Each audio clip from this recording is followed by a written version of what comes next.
Hi, I'm Abby, I have a lot of records, and this is Vinyl Monday.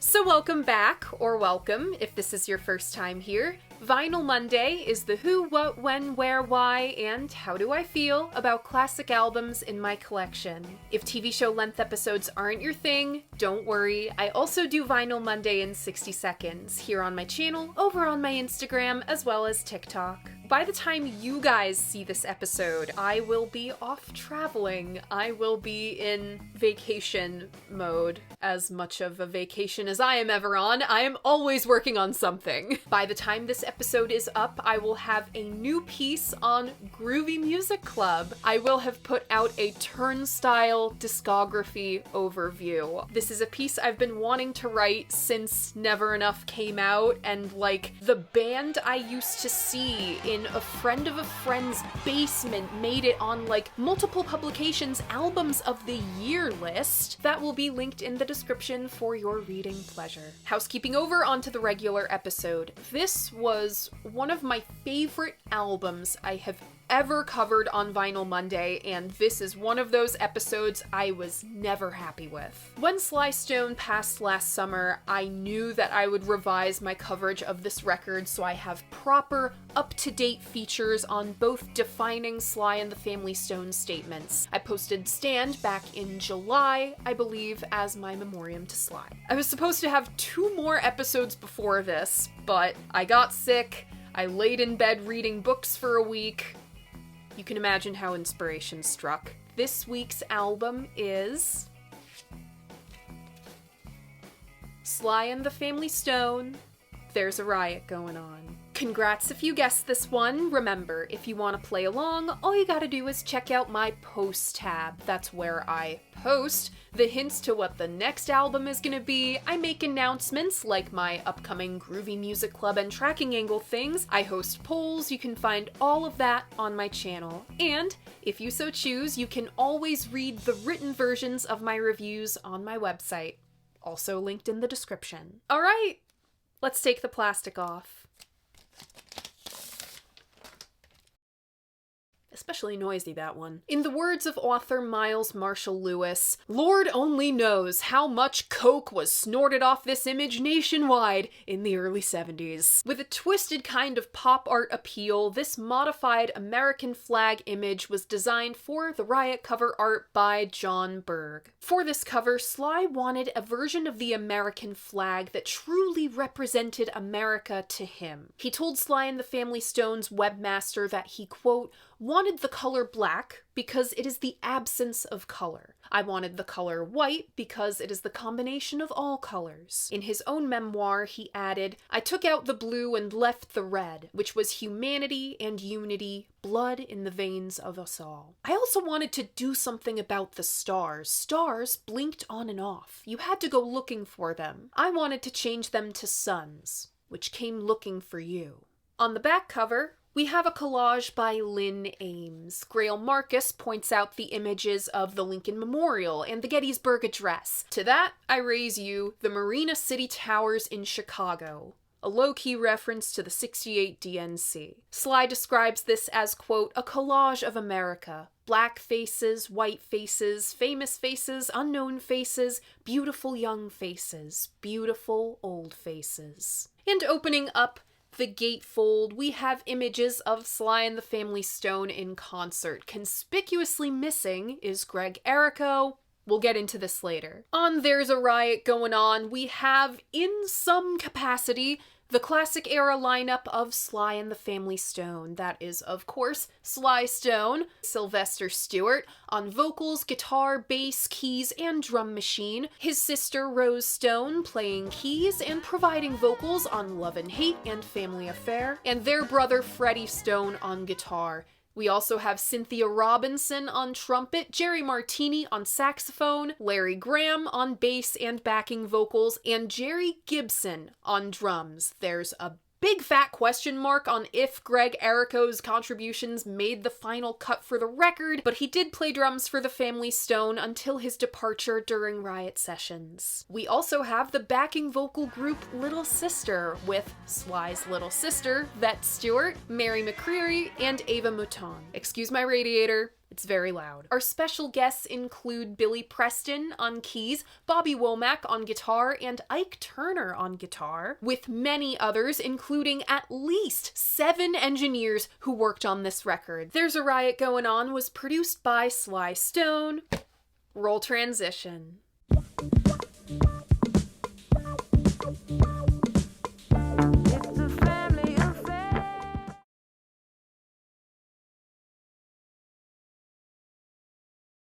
About his former band leader, Greg Errico said, quote, "On one hand, Sly had the capabilities of handling all that attention, all that fame, big audiences. But on the other hand, there was another part of him that didn't want it, couldn't handle it, and wanted to be away from it. This fight always went on, where he wanted to be the biggest, the baddest, best, and then, when he got it, he didn't want to be it. He was scared of it." Questlove's second film, Sly Lives, was not supposed to be the punctuation mark at the end of Sly Stone, but that's how things played out. Sly passed away last summer, and this past October, the film's other star, D'Angelo, passed away. So this is where we are. The struggle between artist and personhood, scope and self. That is the central struggle of Sly Stone and of There's a Riot Going On. Since none of this exists in a vacuum, let's pull back a few years. As Grail Marcus identified, the racial contradictions of the counterculture were coming to the surface. There was no music to work out the contradictions, and no music to fill the vacuum.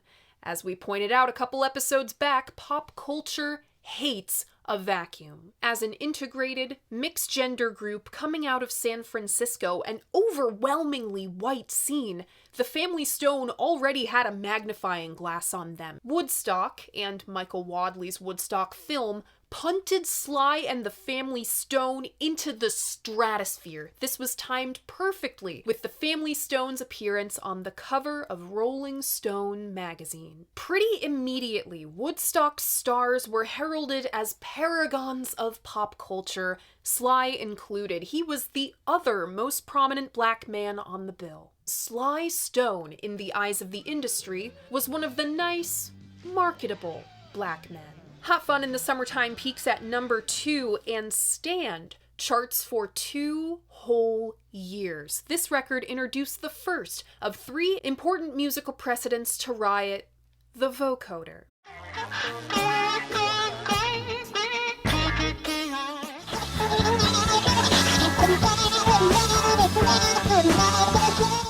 Perhaps their greatest hit and the second Riot precedent, Thank You for Letting Me Be Myself Again, drops in December and goes number 1 in the new year. Soon after, Sly says a new album is on the way, describing it as the most optimistic of all.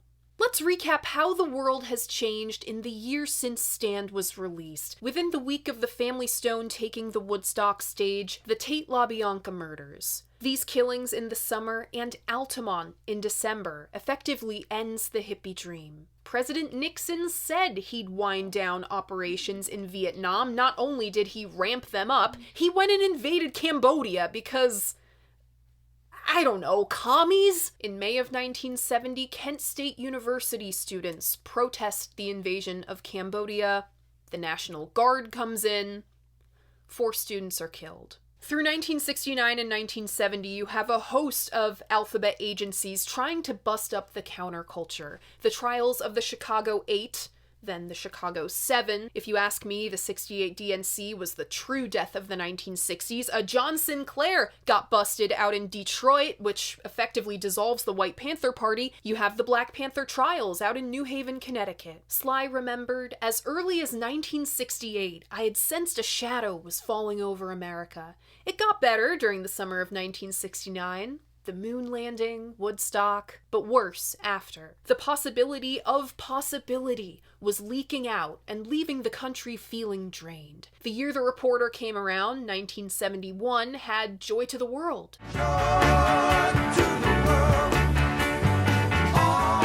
But also Slippin' Into Darkness. Slippin' into darkness. It had You've Got a Friend. And you know wherever I am. But also Smiling Faces Sometimes. They don't tell the truth. Smiling faces, smiling faces.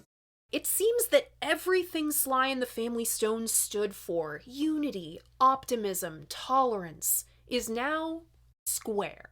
As we move into the 70s, there is this rising attitude amongst his critics that Sly wasn't black enough. The other most prominent black man to play Woodstock, Jimi Hendrix, has ditched the experience to form his first all-black group. Insert this hilarious quote from Sly about Buddy Miles here. The Black Panthers experienced their highest recruitment numbers in a year, but Sly is what we might call today colorblind. According to manager Dave Kapralik, Sly had enormous pressures on him to get rid of me, the whitey Jew manager, and to align himself with the voices of despair and nihilism and parochialism and separatism. How he describes the Black Panthers. And I pulled with all my energy to keep him from becoming a spokesperson for those things. Sly refused to ditch Dave, Jerry, and Greg. This pissed the Black Panthers off. Sly's pissing off Epic Records for totally different reasons. Working title Africa Talks to You was due in 1970, but Sly wasn't returning Epic's calls. The album wasn't done. In the time it took for Sly to make this one album, one of the other cats on Mount Funkmore, James Brown, had released 5. So Epic went ahead and released their own follow-up, reissuing a whole new thing, and issuing a greatest hits against Sly's wishes. Now, greatest hits albums are generally a bad sign for an artist. The label thinks they're old news, and the hits are no longer reliably coming in. Sly and the Family Stone are most certainly not old news in 1970, but the hits are no longer reliably coming in.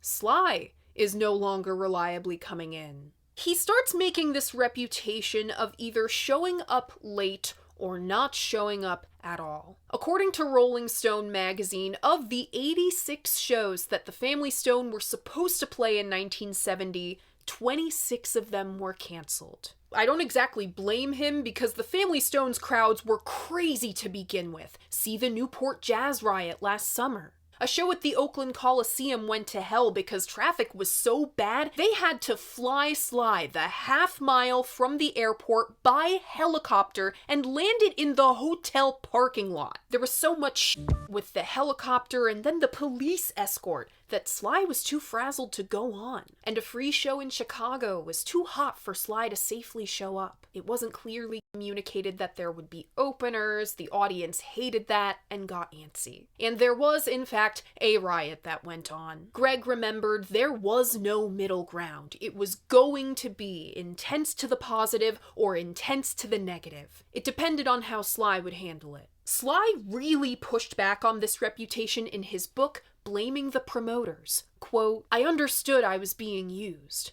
The problem was when I got misused. I was being asked to do more gigs in a month than there were days. It wasn't carelessness on their part, it was calculation. At a certain point, we were required to put up a bond that would be forfeited if I missed curtain time. So when I got incorrect information about when a show was starting, that money found its way into pockets. That was an incentive." But Sly owned up to being a flake too. It's complicated, draining, and boring, with only the energy of the shows to keep the whole thing lit. Sometimes I didn't make it, and shows had to be rescheduled. Amidst all this chaos, promoters stopped booking the Family Stone. and the money runs out. This was because of excess spending, yes, this is rock and roll, but mostly because Clive Davis got fed up and shut Columbia's wallet. They suspended the group's recording contract, preventing them from collecting royalties so they could recoup the costs of not having Africa Talks to You. Where is the album? We need the damn album. Where is the album? Release the damn album. If not for some sold-out dates at Madison Square Garden, it is highly unlikely that Columbia would have let Sly and the Family Stone go on this way. Epic Records and the public now are thinking that Sly's gotten too big for his britches. He's jerking them around. Sly, and those closest to him, knew the truth. He was really struggling.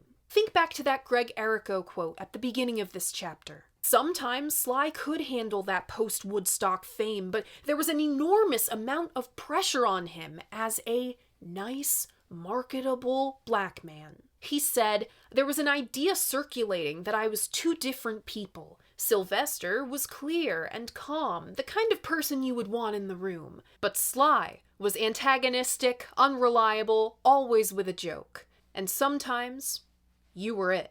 The band retreats to a mansion in Bel Air, once owned by John and Michelle Phillips. It had a home studio in the attic and a 16-track console Sly could work with when he wasn't laid up in bed watching Beverly Hillbillies or on an ungodly amount of drugs.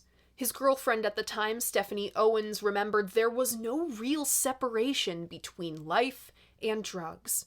Life was drugs, and it was music. Around here is where two old friends of Sly's, JB and Bubba Banks, start to edge Kaepernick out. Kaepernick took it on himself to quit after a particularly gnarly no-show in Detroit, then came back, then quit again later. A lot of people are vying for the same managerial slot, including Sly's older sister Loretta over at the short-lived Stoneflower Records. Things got out of control, a lot of guns and shady people, and a truly heroic amount of drugs. Jerry Martini called all these people, and I quote, "fucking assholes," and I'm inclined to agree. They were a terrible influence. Sly's getting drugs himself, and people are just giving them to him. All agree that PCP, Angel Dust, was the thing that f***ed him and Freddie up. In his memoir, Sly confirmed the rock and roll myth that he had a safe filled with pills. "Since I was the only one with the combination, I was the only one who could take a combination of them. Thank you for the party. I could never stop." Sly also recorded, when he was able to, in marathon sessions at the record plant, rumored to have lasted between 36 and 48 hours at a time. Sly had his own private studio/bedroom. It was decorated in red and black velvet, with a round bed and shag carpeting, and black lights, so the cocaine was easier to spot. This room was called the Pit. I can't find any photos of it online, and that is a fucking travesty, considering how important it was to rock and roll history. Since recording was so spread apart between the Bel Air mansion, the record plant, and Sly's own Winnebago, there were no more full band sessions. Larry Graham says, "If anybody else played with anybody else, I don't know." Did Sly record the whole of Riot by himself? No. You can clearly hear the band on Love and Hate, Brave and Strong, Running Away, and Thank You for Talking to Me, Africa. But it gets hard to parse out who played what and where because everything was overdubbed to hell and back. Sly would be recording over the same tape 12 or 15 times. I call this musical convention 2.5. And the timeline is difficult too, because Sly was the only consistent figure producing this album, and he was so high he couldn't remember jack shit. But we can look back clearly and see why this shift to overdubbing shook up Riot so much. Sly and the Family Stone was the first self-contained, integrated group to break through to the mainstream. No backing group live, minimum session men. The band's creative process and their way of working was critically destabilized by Sly doing everything in bits and pieces. It's like Brian Wilson making Smile, right? Nobody knew what the hell was going on because it was all in so many pieces. The third musical convention to Riot, and arguably the most important, Sly bought a Maestro Rhythm King drum machine, so he could lay all the basic tracks down himself. Greg Errico got fed up with sitting around all day, not doing anything for this record, and quits the band. Jerry Gibson of the Banana Splits is brought in as temporary replacement. At a certain point, a Rolling Stone interview is arranged to clear all this new album shit up. Sly was so paranoid that he had his own people record the interview as the journalist was recording the interview himself. Eventually, by the fall of 1971, the record was completed, the final title being Sly's response to the most recent Marvin Gaye album, What's Going On. The track listing of There's a Riot Goin' On goes as follows.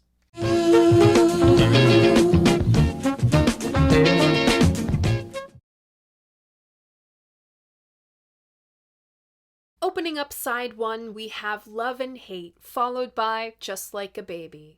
Then Poet, next Family Affair, then Africa Talks to You, and side 1 technically closes with the hidden title track, There's a Riot Goin' On. Opening up side 2, we have Brave and Strong, followed by You Caught Me Smilin', then Time, next Spaced Cowboy, then Runnin' Away, and the album closes with Thank You for Talking to Me, Africa. There's a Riot Goin' On was finally released in November of 1971, and let's look at what Motown Records is doing briefly. They've just released Stevie Wonder's Where I'm Coming From, and the aforementioned What's Going On. While Motown is finally getting hip to socially conscious music and more open, honest, and confessional lyrics from its stars, Sly has completely turned inwards. Not unlike rock and roll has in the past few years by unplugging their instruments and moving away from psychedelia. Now you'd think after this much time,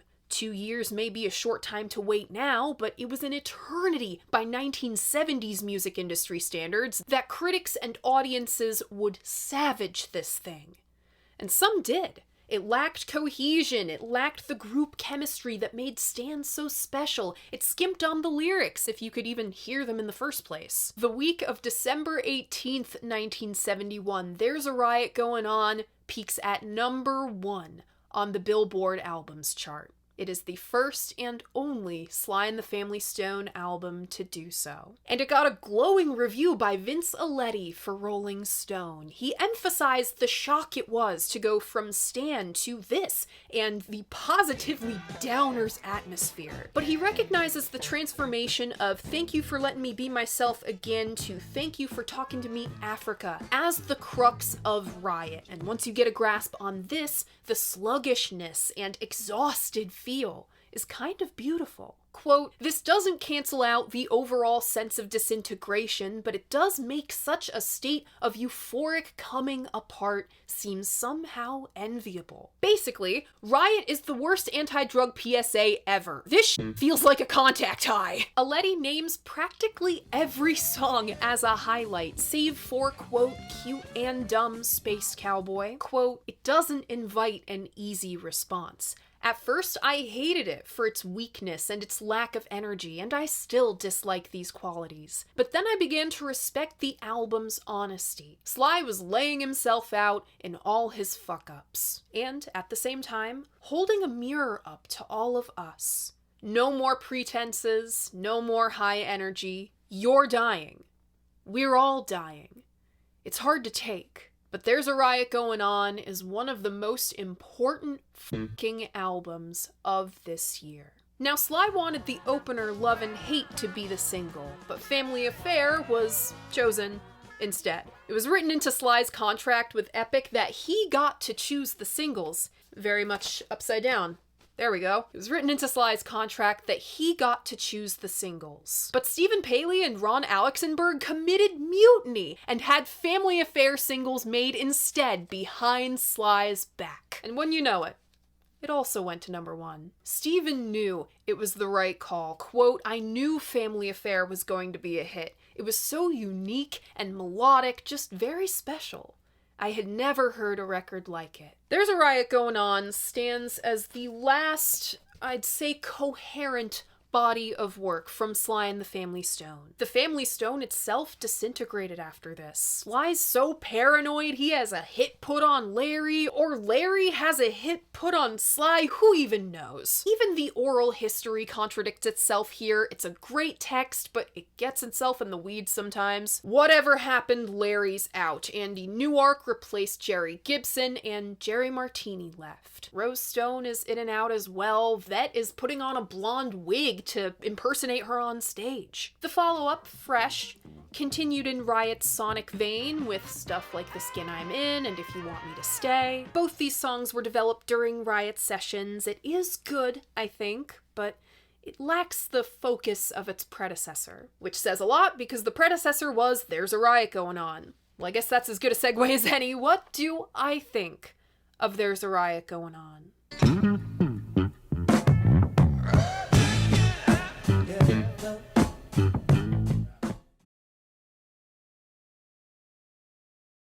As a classic amphetamine writer, the difference is I don't actually need the amphetamines to do it. Checkmate, Kerouac! I have an uppers brain, and Riot is the Downers album. It sounds so cool and it sounds so current. I am astonished by how modern this album sounds. I hear this stuff in stuff made today. I think of the high points of Childish Gambino's Awaken My Love, the ridiculously high ceiling and floor of To Pimp a Butterfly. I can't believe both of these albums are like 10 years old now. And both of those records reveal so much about the frames of mind those artists were in. The question I want to answer is, how can an album like Riot do this while revealing so little of itself? The theme that keeps Riot current, and the big thing I missed my first time around with this thing, the paranoia.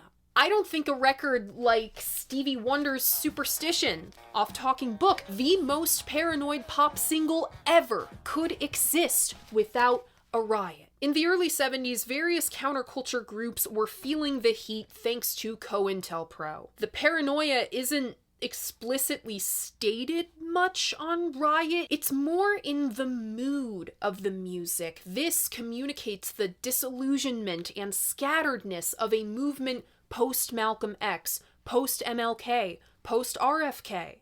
Take, for example, how muddied Sly's vocals are. That's what happens when you obscure the self to serve the music. Miles Marshall Lewis thought this was intentional, like it was for Tom York on Kid A, or Can with Tago Mago. But Sly said in his memoir that it wasn't. This was literally just a symptom of him re-recording and re-recording and re-recording. Now, what does this mood do for Riot against the Family Stone's greater body of work? Both Grail Marcus and Miles Marshall Lewis place Riot in a lineage of albums that musically deny, to paraphrase the latter, the albums that came before. Think John Lennon making Plastic Ono Band after Phil Spector vomited all over Get Back and made it Let It Be. Or Dylan renouncing the thin Wild Mercury sound for Nashville Players on John Wesley Harding and Nashville Skyline. Marcus made an acute observation that Vince Aletti only grasped at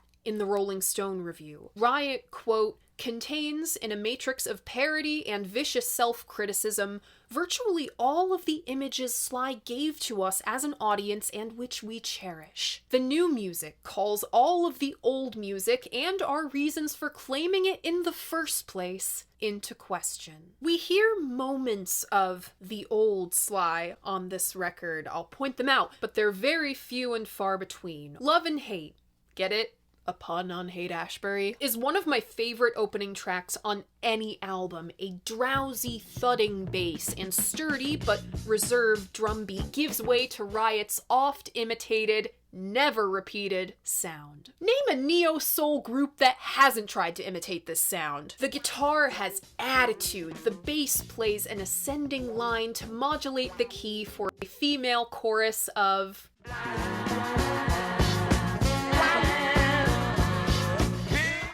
As Sly wordlessly croons over top, it feels like the curtain lifting on a gritty drama set in a brutal heat wave in the 1970s. There's robbery gone wrong, someone steals someone else's girl. I can see it playing out before me. It breaks for a drum groove, one of the few on this record, flavored with piano accents. The only audible lines Sly sings are, "Feel so good inside myself, don't wanna move." What better to do in this heat wave than get so stoned you can't move? I wish we had more Rose Stone on this album, more Family Stone in general, really. Their chemistry is what made Stan so special, but Rose's voice is fabulous on Love and Hate. She counters her brother with, "As I go up, I'm going down, and when I'm lost, I know I will be found." They finish each other's sentences. "Another place, another time, and when I realize I'm still all mine," then we get Little Sister with I, and Sly finishes it off with "Feel so good inside myself, don't wanna move." Connect all that? Another place, another time, and when I realize I'm still all mine, I feel so good inside myself, don't wanna move. Pretty self-assured lyrics for what will prove to be such an unsettled record. The thing about all of Riot, Love and Hate included, is that all these songs, they go on. They linger for an uncomfortable amount of time. There's 2 whole minutes of Little Sister singing, feel so good, wanna move, wanna move. I describe Riot as a batch of barn cat songs, in the sense that they show up when they feel like, stay for however long they feel like, and Irish goodbye for who knows how long. But when they're here, they're evocative, textured, revealing. Just Like a Baby introduces 2 of the main characters of this film, Sly's keyboard and his drum machine. The drums and drum machine combine on this track for this really cool effect. I love combinations of the organic and the inorganic like this. Just Like a Baby is a barely conscious waltz. The surface noise reminds me of the cotton ball feeling you get in your ears right before you pass out. Other than Sly's muffled, drawled, "Just like a baby, sometimes I cry just like a baby," there aren't really words. He croons, wails, sighs, and cries. Just like a baby. Miles Marshall Lewis, in his 33 1/3 on this record, still one of the best in the series. He connects Sly's change in writing style to his idolization of Bob Dylan. I disagree. Unfortunately, I think the guy was just too fucking high to write much more than this. It has an interesting kind of Freudian effect, though. Sometimes in regressing the language, you can get to the very seed of what you mean. I really should learn that lesson. My scripts are so goddamn long. The key changes and barely audible bleeps and bloops are a classic Sly convention. Get to this burst, or in this case anti-burst, of life force, then take it away as soon as you give it up. It's self-conscious, like a man might be as he cries. It's fucking hard to be a man in this world that expects you to be a big, tough, macho guy all the time. Men have complex emotions too, and shit goes wrong when they don't know how to articulate or express them. I combine active listening, sitting down with my turntable and a pen and paper, no phones, no computers, no distractions. Sometimes I'll even take the clock out of the room, with passive listening. Listening to the record while I do the dishes or the laundry. And I do this because I catch different things every time. Poet has never stuck out to me until now during my passive listening. The instrumental is positively groovy and one of my favorites on the LP. This is another oddly self-assured moment in contrast to the self-conscious Just Like a Baby. My only weapon is my pen. I'm a songwriter, I'm a poet. Sly reiterates his message of nonviolence and tolerance, and asserts himself as just as much of a songwriter as he is a composer, which is ironic considering that the bulk of this song is an instrumental. Viscous, wobbly guitar, keyboards, shuffling drums, and an addicting rhythm line. The rest of the muscle padded out by Sly's ad-libbing. It's also ironic that the muddiest sounding cut on Riot was the #1 single. Drum machine, bass, and Rose vocals with a thick blanket over top give Family Affair its dark intrigue. One child grows up to be somebody that just loves to learn. Another child grows up to be somebody you just love to burn. A classic case of golden child and black sheep. Freddie said Sly was always the golden child. Quote, the god. Or maybe this is Sylvester versus Sly. Mom loves the both of them. You see it's in the blood. Both kids are good and round. Blood's thicker than the mud. It's a family affair. The golden child and the black sheep are equally loved, because that's what you do. The saying's actually blood's thicker than water, but this twist makes me think of that tub verse in A House Is Not a Motel. And the waters turn to blood, and if you don't think so, go turn on your tub. The second verse is an unhappy marriage. Newlyweds still checking each other out. Yeah. But there's trouble in paradise. Sly lays it out pretty plainly. You can't leave because your heart is there, but you can't stay because you've been somewhere else. You can't cry because you'll look broke down, but you're crying anyway because you're all broke down. It's a family affair. It's like staying together for the kids, right? Let the fear of the unknown paralyze you, choose to stay and be miserable, or throw away something that is objectively a great thing. You know that line from Anna Karenina, every happy family is alike, every unhappy family is unhappy in its own way? That's family affair. It feels like overhearing your neighbor's drama through the apartment wall, or in my case, hearing them scream it from their driveway, which happens to be right under my bedroom window. I can hear you guys! It's voyeuristic, and it feels wrong, but it's human instinct to eavesdrop, because that's how you keep yourself and the people you love safe. Cool drum machine and staccato guitar and keys introduce Africa Talks to you. The bass tumbles after you've spied on the neighbors. Paranoia takes foot. Who's believing who? Who's doing the fishin'? And self-doubt creeps in. When life means much to you, why live for dying? If you are doing right, why are you crying? It's like COINTELPRO the song, and the chorus is the opposite of stand.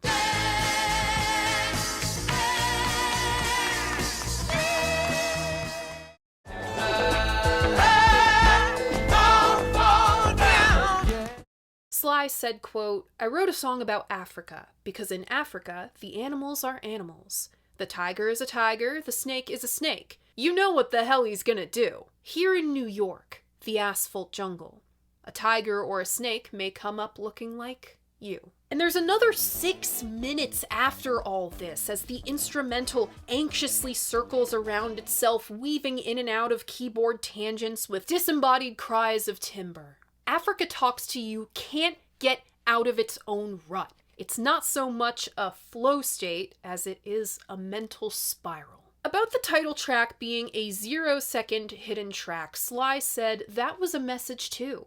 Don't give any time to violence. Don't give it the time of day. I also see it as representing withdrawal from life, the absence that would color the rest of Sly's career after Fresh and this. Other than being structured very similarly to Love and Hate, with its rises and breaks and a particularly impressive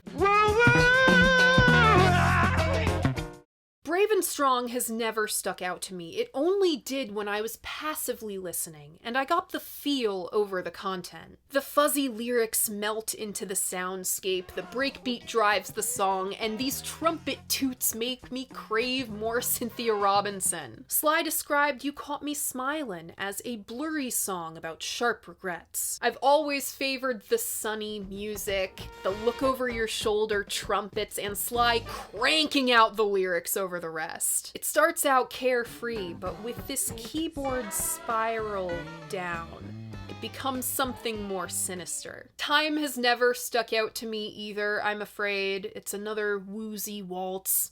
It's here. And then we get to Space Cowboy. Is it the most hated song on Riot? Yeah, probably. Do I love it? Yes. This would play over the cantina scene in a psychedelic spaghetti western, and Sly Stone is the Cheshire Cat smiling bartender laying on the floor behind the bar. It's the simple, hedonistic pleasure of him with a drum machine in his bed, hootin' and hollerin', truest sense of the word, into the mic.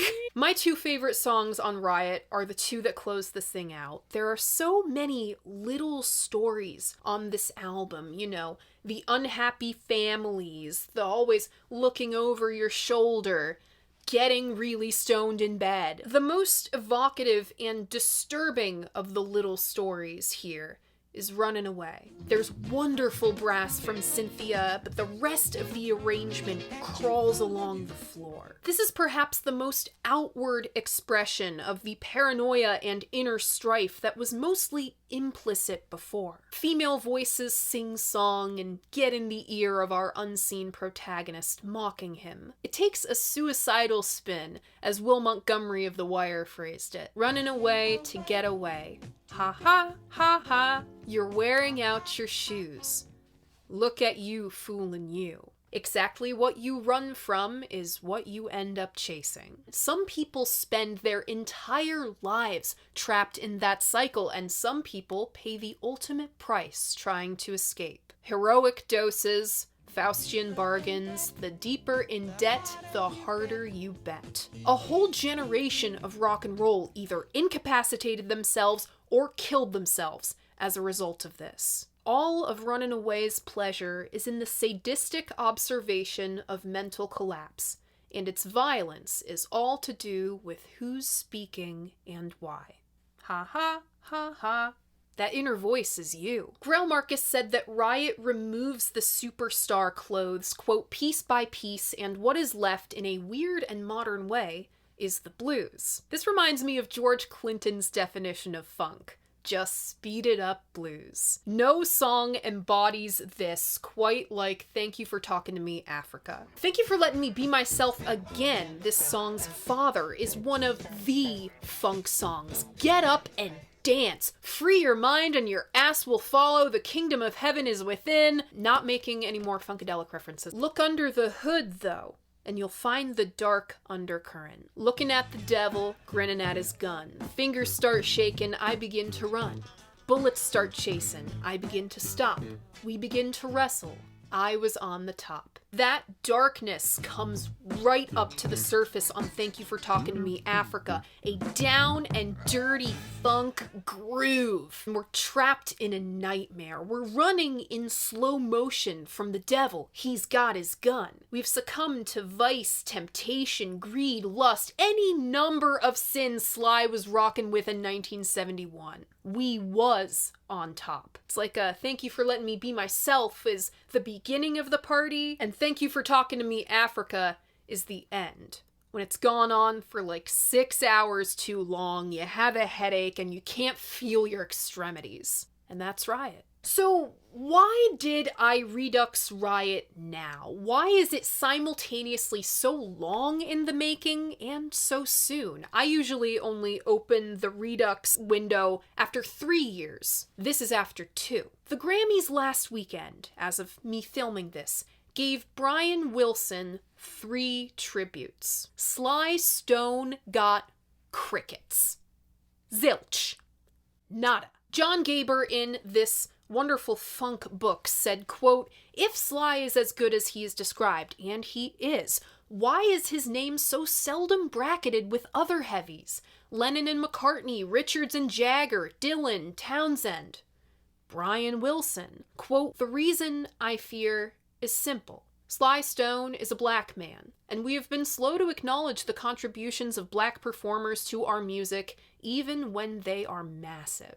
Even now that he's gone, the industry has been so slow to give this man his flowers. They'll honor his contemporaries, no problem. I think back to when Prince passed about 10 years ago now. Hey, D'Angelo got a beautiful tribute at this year's Grammys, but they won't recognize Sly Stone, because neither him nor his contributions are easy to put in any box. Riot is elusive, just as Sly Stone defies categorization, and Sly and the Family Stone busted genres, soul, funk, rock and roll. Brilliant as Grail Marcus's Riot essay was, I disagree with his thinking that Riot is, quote, hard to hear, and it didn't celebrate anything. It was not groovy. Riot is so groovy. We groove most of the time, and we're celebrating an era of tolerance, utopia, unity that has passed. This I agree with.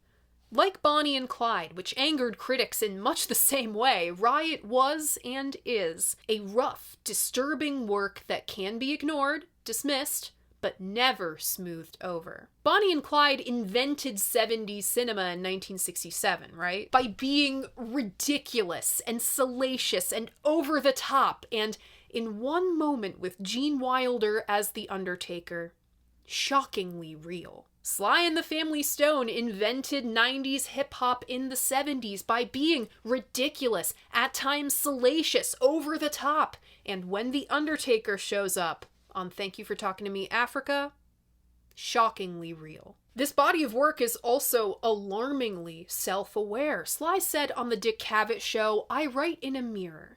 The reason why I do that is that I can critique myself. I can react spontaneously before I realize that I'm going along with what I'm doing, dislike it or like it, before I know I'm doing it." A consistently woozy and self-obfuscating, but no less bitter and real act of rebellion. That's what Riot is. It rebels against the expectations pop culture put on Sly Stone and the ridiculous double standards still put on black musicians today. Institutionalized racism wrote these double standards. You have to be edgy, forward-thinking, and cool, but not too edgy or forward-thinking. You have to stay nice and marketable. It's devastatingly current to our times, disillusioned and fractured. But I have to add one major point here. Part of Sly's undoing, besides the drugs, was because he lost his optimism. If you take nothing else from this episode, take this. Joy and optimism are radical acts in the face of oppression, injustice, negativity, and cruelty. All this being said, there is still something with this record that I can't and likely won't penetrate. The mirror is hazy, clouded with smoke and a thin layer of cocaine. Like the out-of-focus cover photo, I bet you didn't notice that till I pointed it out, you just have to accept not seeing this album 100% clearly. How does it reveal so much while revealing so little? Because it makes you get comfortable with the discomfort. In that unclarity, you can see the forest for the trees. My personal favorites off this one are Love and Hate, Just Like a Baby, Family Affair, You Caught Me Smiling, Running Away, and Thank You for Talking to Me, Africa. Remember, if you want to keep up with all of my favorites from all the Vinyl Mondays, I have a Spotify playlist linked in my description. I update it every week. And that is it! That is our second time around with There's a Riot Going On. What do you think of this album? What do you think of Sly and the Family Stone? Leave a comment letting me know. I love hearing what you guys have to say about albums that I love, and remember, despite what some guy on the internet says, your opinion matters. Hi! B-roll Abby popping in to say, I f***ed up and, lost the jacket to next week's album. I know what it is. I know that I own it. It'll turn up eventually. If you like what I do here, you should like this video and subscribe to my channel. I post new episodes of Vinyl Monday mornings at 11, and a new Dolls podcast every other Friday at noon. Thank you so much for watching, and I'll see you guys next week. Bye!